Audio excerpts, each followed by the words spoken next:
Olá a todos. É com uma imensa satisfação que estamos aqui hoje reunidos na 27ª Jornada Internacional de Direito e segunda GIDE Law Week, aqui se realizando na cidade de Gramado, no estado do Rio Grande do Sul.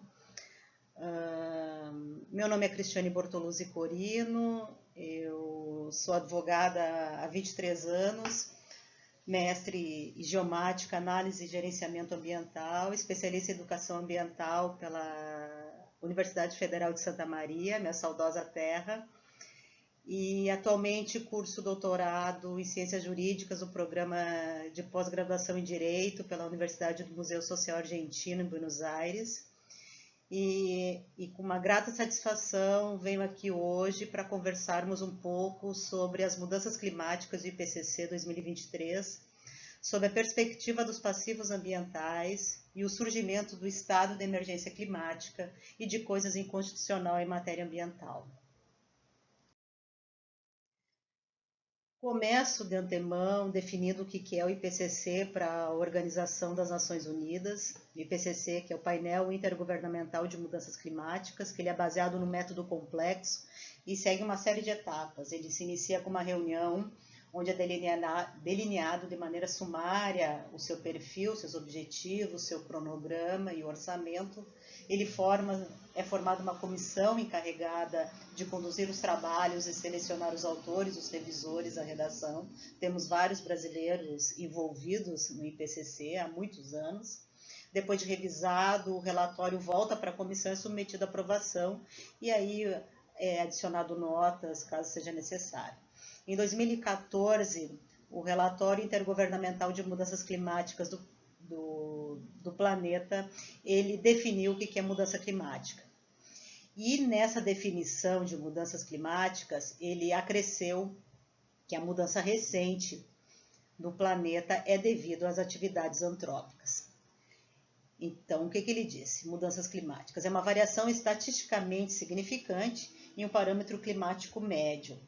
Pode ser causada por processos naturais e de fato o foi durante muito tempo, só que a mudança recente ela é ocasionada pela ação do homem.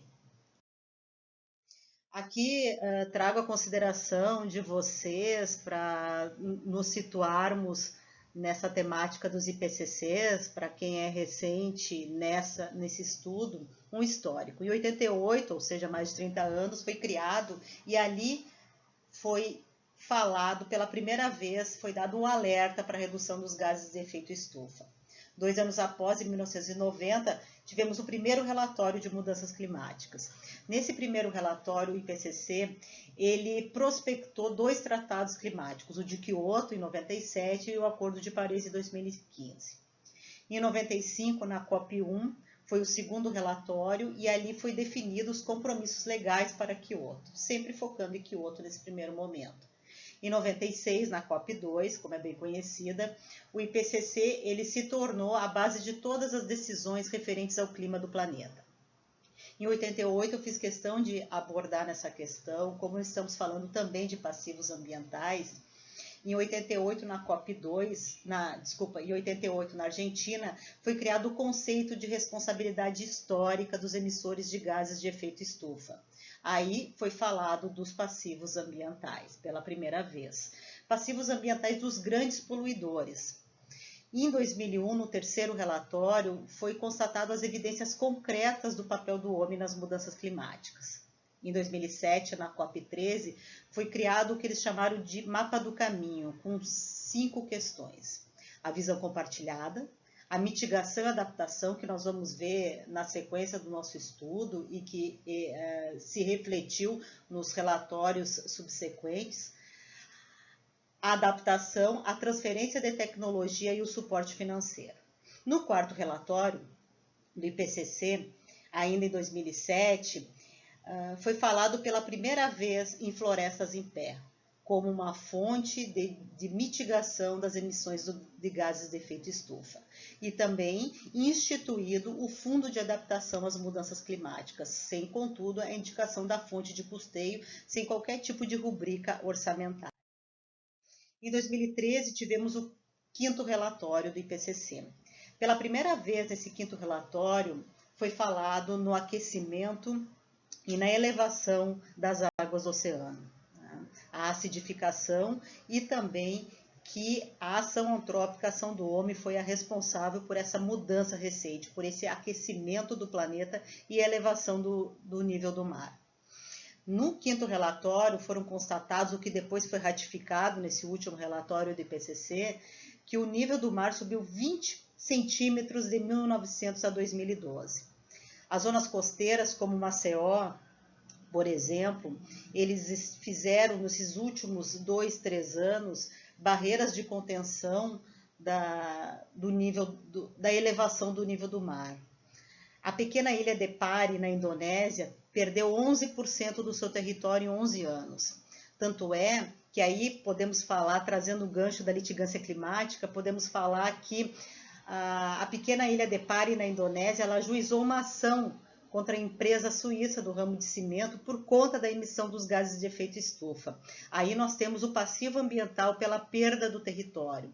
Quando se perde o território, não se perde só o território, se perde os modos de vida, se perde a cultura, se perde a história, cemitérios são inundados, igrejas são inundadas, não existe mais aquela convivência familiar, as pessoas saem das localidades, se tornam os refugiados ambientais, como tanto vem se falado na mídia em geral, né?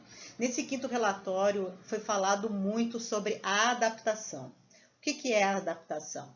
A adaptação dessas comunidades, principalmente as comunidades costeiras, de conviverem com o aumento do nível do mar. O que foi falado nesse sentido? Eles se preocuparam, o IPCC se preocupou em quem vai comandar esse sistema global de adaptação. De onde vai vir esses recursos? Aí eles já responderam de antemão que seriam grandes poluidores e países desenvolvidos. Quem receberá? Países em desenvolvimento e que menos contribuíram para as mudanças climáticas. Para quê? Para a construção de barreiras de contenção das águas do mar. Na COP21 e de 2021, a COP27, foi instituído o Acordo de Perdas e Danos. Isso foi muito importante. O que compõe esse Acordo de Perdas e Danos? Ele compõe um fundo de compensação para as nações mais vulneráveis e que menos contribuem para a crise climática, que nada mais é do que o passivo ambiental. É você reparar de alguma forma, compensar de alguma forma essas perdas e danos. Na rubrica de 100 bilhões de dólares por ano em ações climáticas e também um roteiro confiável para dobrar esses fundos de adaptação. O IPCC de 2023, que é o que nos traz aqui para tecermos algumas considerações, ele teve mais de 7.000 páginas e mais de 600 cientistas envolvidos nesses últimos anos. O conceito de mitigação, que é reduzir os gases de efeito estufa e diminuir o ritmo do aquecimento global, ele se manteve. O de adaptação também, que são os esforços para viver a realidade das mudanças climáticas, aliados aos Objetivos de Desenvolvimento Sustentável, Agenda 2023-2030, e com a resiliência das comunidades mais afetadas. Eles tiveram 6 constatações que, no meu ponto de vista, foram importantes e relevantes para o nosso tema hoje aqui do nosso estudo. Que, primeiro, o aquecimento global e a elevação do nível do mar não teve precedente nas últimas reconstruções climáticas mais recentes. E a ação antrópica se ratificou, se confirmou que ela foi a responsável pelas mudanças climáticas nos últimos anos. E que a temperatura média do planeta aumentou 1,1 grau desde a era pré-industrial. A outra constatação de suma relevância, no meu sentir, é que 50% da população mundial é vulnerável às mudanças climáticas. Mais de 50% vive sem água pelo menos um mês no ano, o que provoca disseminação de doenças, baixa produtividade da agricultura e uma previsão alarmante de aumento de 24% de deslizamento de encostas, tais como a gente viu recentemente aqui no Brasil. Outra constatação foi a ratificação do 5º IPCC do aumento do nível do mar. uns 20 centímetros entre 1901 e 2018 e uma previsão de aumento de 6 metros se chegar a uma temperatura de 2 graus. A savanização da Amazônia, com o avanço da commodity do soja, com o cerrado cada vez mais pobre, o que veio a se constatar, se consignar na ADPF 708, que falaremos a seguir, a diminuição dos rios voadores, que é o que leva a chuva para estados como o estado do Rio Grande do Sul, o Sudeste, por exemplo, secas extremas, inundações, deslizamentos de meia encosta e incêndios florestais, como se vê muito atualmente na mídia televisiva, principalmente. Aqui eu trouxe dois painéis trazidos do IPCC, que falam das evidências do aquecimento global já em andamento, a concentração de dióxido de carbono sem precedente nos últimos 2 milhões de anos, o recuo das geleiras. A última década foi a mais quente de qualquer período dos últimos 125 mil anos, tanto é que o IPCC ele constatou que o ano de 2012 foi o mais quente de todos os anos, dessas últimas reconstruções climáticas. A cobertura de gelo no verão no Ártico é a menor dos últimos 1000 anos, aquecimento oceânico mais rápido que em qualquer período desde a Era do Gelo. E a adaptação, voltando aí como termo referência para as mudanças climáticas, que baseada em ecossistemas para proteger as vidas e focando principalmente na floresta interna. Mas e quando não é mais possível adaptar, o que nós fazemos? Né? O que nós fazemos? Convertemos isso em perdas e danos. Esse é o norte que o IPCC nos dá e o que a legislação em geral vem nos fornecendo. Perdas e danos, mas para se converter em perdas e danos e, eventualmente, se buscar reparação pelo passivo ambiental, é importante que se diga que primeiro se delimite quem são esses grandes poluidores. Esses grandes poluidores não são pessoas físicas, são atividades econômicas, são atividades industriais, agrícolas, comerciais e sempre em larga escala. Sempre com um norte de continuidade, né? E eles vêm afetando, conforme o IPCC, principalmente as comunidades costeiras, os recifes de corais sendo dizimados, pessoas abandonando suas casas nas áreas litorâneas pelo aumento do nível do mar, inundação nas cidades, deslizamentos de encosta, estiagem extrema e incêndios florestais, principalmente essas secas extremas que nós vemos aí nos estados do sul do país.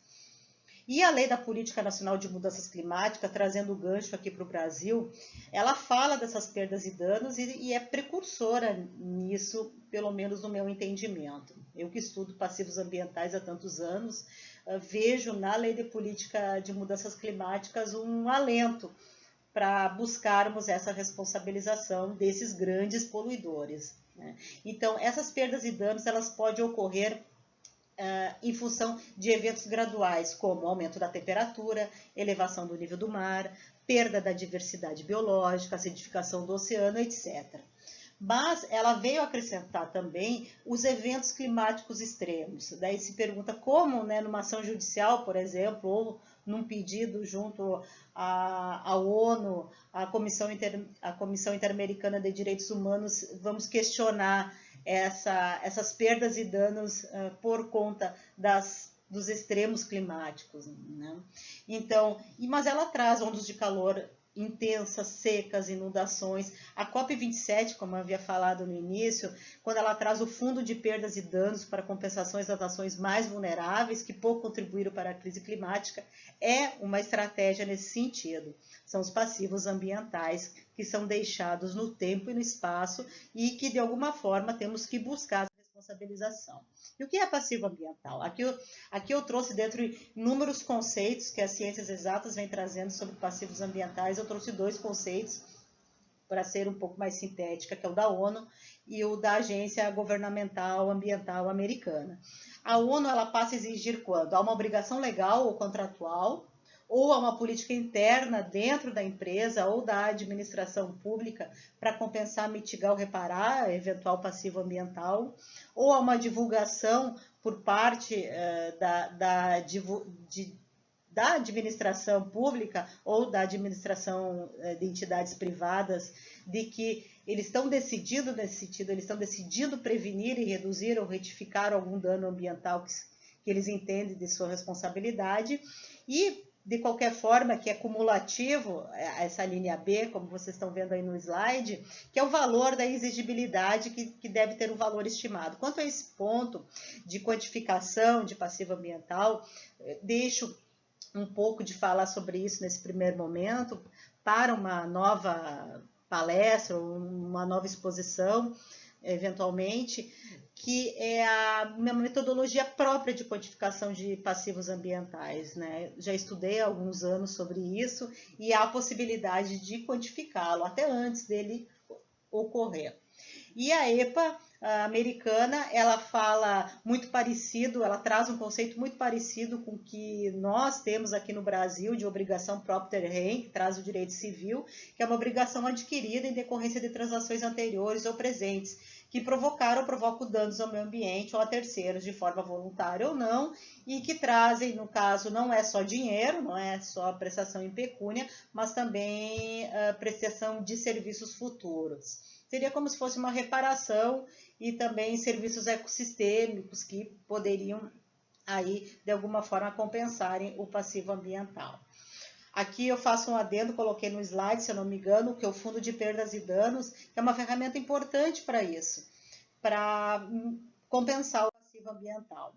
E tudo isso, pessoal, ele veio trazer para o judiciário duas questões que, no meu ponto de vista, são importantes, que é o estado de coisas inconstitucional ambiental e o estado de emergência climática. O estado de coisas inconstitucional em matéria ambiental, ele foi consignado em duas ações, a ADPF 760, que é a ação de descumprimento de preceito fundamental, e a ação declaratória por omissão 54, do STF, a DPF no voto vogal da ministra Carmen Lúcia, que considerou o desmatamento da Amazônia como tipping point, né? Uma violação massiva e generalizada de direitos humanos e que ocasionou um ponto de não retorno, em função de que foi constatado que a Amazônia perdeu, nos últimos 50 anos, 20% da mata nativa, e isso aí parece pouco, mas na verdade não é.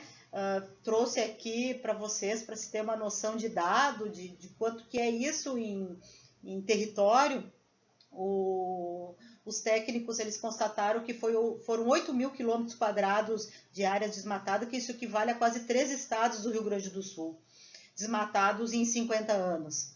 Então, por conta disso, esses atos omissivos e comissivos da União, na ineficiência da execução do plano de controle e de desmatamento da Amazônia, eles acabam não cumprindo as metas climáticas do IPCC. Aí que a gente nota a relação, a inter-relação com o painel intergovernamental de mudanças climáticas. E com isso, eles são condenados a reparar essa perda, com base em relatórios, com base em investigação, e melhorar a eficiência no controle do desmatamento. Aliado a isso, nós tivemos também no Brasil o estado de emergência climática, que foi constatado pela ação do Fundo Clima, né, que é a ADPF 708, no voto vogal do ministro Edson Fachin, em que, em função do desmatamento na Amazônia e na omissão do aporte de vultosos recursos para a prevenção desse desmatamento, no enfrentamento das mudanças climáticas, que fez com que a Amazônia retornasse para o patamar de 2006 a 2007, ampliando esse desmatamento, inclusive em áreas indígenas. A União foi condenada também por omissão, e também a obrigação de aprimorar o inventário nacional, que na verdade já existia desmatamento, com segmentação por estado e municípios, entre outras obrigações. Como estamos falando agora em relação ao judiciário, achei interessante trazer a consideração também aqui do nosso tema, nossa trilha, conforme a jornada vem dispondo, a litigância climática precedente de normas de direito climático. Nesse caso, eu sempre acho interessante trazer a consideração dois casos de litigância climática, mas junto a Comissão Interamericana de Direitos Humanos da ONU, que é o caso Mabo, em 1982, que é uma ilha no Estreito de Torres, uma ilha do Estreito de Torres, na Austrália, que conseguiu, junto à Comissão Interamericana de Direitos Humanos, o reconhecimento do direito à terra originariamente ocupada por eles há mais de 70 mil anos. Na minha concepção, abre um precedente gigantesco para considerarmos a área originariamente ocupada dos povos originários da América do Sul, da América Latina em geral, do Brasil também, considerando esse precedente. Com base nisso, mais recentemente, esse mesmo Estreito de Torres, né, ele conseguiu também, junto à Comissão Interamericana de Direitos Humanos, reivindicar a mitigação dos efeitos das mudanças climáticas para os povos originários daquele estreito da Austrália, em função do aquecimento da terra e a elevação do nível do mar, que estavam acabando com seus modos de vida, com seus meios de subsistência, principalmente os crustáceos. Aquele mar avançando na terra e atrapalhando sobremaneira o turismo, que é do que eles mais sobrevivem na região, destruindo casas, as suas próprias moradias, fazendo com que aquelas pessoas saíssem daquela ilha costeira e fossem para os meios urbanos para tentar a vida de alguma outra forma, né? Outro caso muito interessante é o caso da ilha de Pari, na Indonésia, caso mais recente, dos últimos anos, em que eles tiveram 11% da perda do seu território e por conta da elevação do nível do mar. E eles entraram com um pedido de reparação junto à Comissão Interamericana de Direitos Humanos contra uma empresa suíça de cimento, porque eles entenderam que há um nexo causal entre as mudanças climáticas diretamente sofridas por eles e a atividade mesmo lícita da empresa em questão.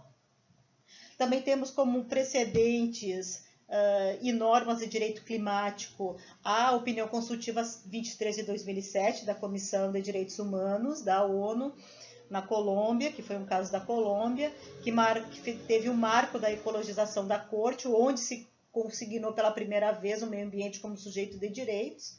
Daí temos como normas a Convenção Quadro sobre Mudança do Clima, a primeira e uma das mais importantes, o Protocolo de Kyoto, o Acordo de Paris, nesse meio tempo. No Brasil, já me encaminhando para o final das nossas considerações, no Brasil, a Política Nacional de Mudanças Climáticas, através da Lei 12.187 de 2009, que, no meu ponto de vista, já havia antecipado para vocês, é um marco em se tratando de perdas e danos em relação à passiva ambiental, por mais que não se toque diretamente nesse assunto. E o artigo 3º e a correlação desse artigo 3º com o artigo 225 da Constituição, que fala que é dever de todos atuar em benefício das presentes e futuras gerações para a redução dos impactos das mudanças climáticas, sobre as quais, é aí que eu vejo o ponto de liame, de nexo com o IPCC, haja razoável consenso crítico, científico, para resolver. Então, esse consenso científico ele advém do relatório do painel intergovernamental de mudanças climáticas, que pressupõe o quê? Esse razoável consenso científico, que atividades consideradas lícitas que geraram danos climáticos, passados, presentes ou futuros e de larga escala, possam vir a ser responsabilizados, mesmo as atividades sendo lícitas, judicialmente. Dados da plataforma de litigância climática do Brasil já conta com mais de 50 medidas judiciais a esse respeito, conforme uma consulta minha recentemente.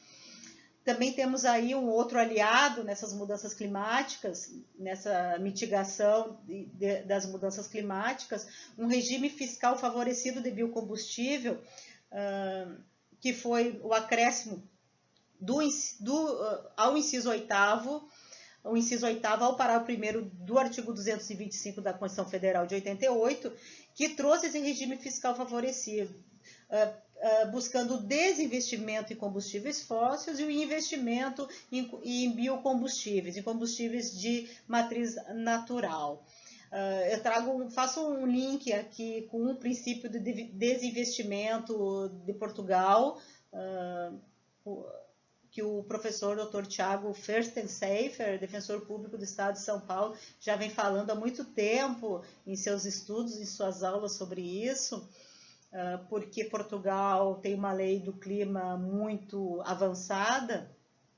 E também aqui trazemos para o Brasil, voltando para o Brasil, o Conselho Nacional do Ministério Público e o Conselho Nacional de Justiça em duas recomendações importantes, que eles fazem o controle, essas recomendações elas fazem o controle da convencionalidade com as normas internas de direitos humanos. Então, no sentido de se averiguar que realmente as normas brasileiras elas estão trilhando no mesmo caminho dos tratados de direito climático. Por fim, a portaria 326 de 2021, também uma portaria importante, que é o Observatório do Meio Ambiente e das Mudanças Climáticas do Poder Judiciário, utilizada e muito nas consultas feitas pelos ministros para, por exemplo, os votos na DPF 760 e 780 que nós comentamos anteriormente.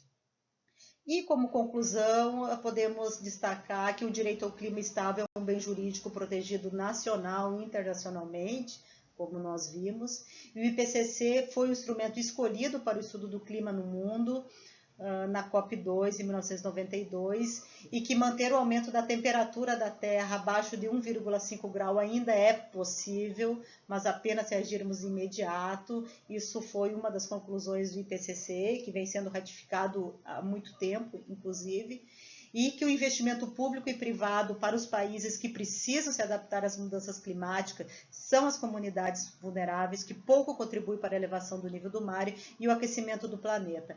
E isso são os fundos de perdas e danos e de compensação ambiental, que, na minha concepção, é o que poderá ser uma das soluções para a compensação do passivo ambiental deixado pelos maiores poluidores do planeta. E é isso, pessoal. Muito obrigada pela visita. Espero que vocês tenham gostado da minha explanação do meu estudo e fico à disposição e deixo aqui abaixo o meu e-mail.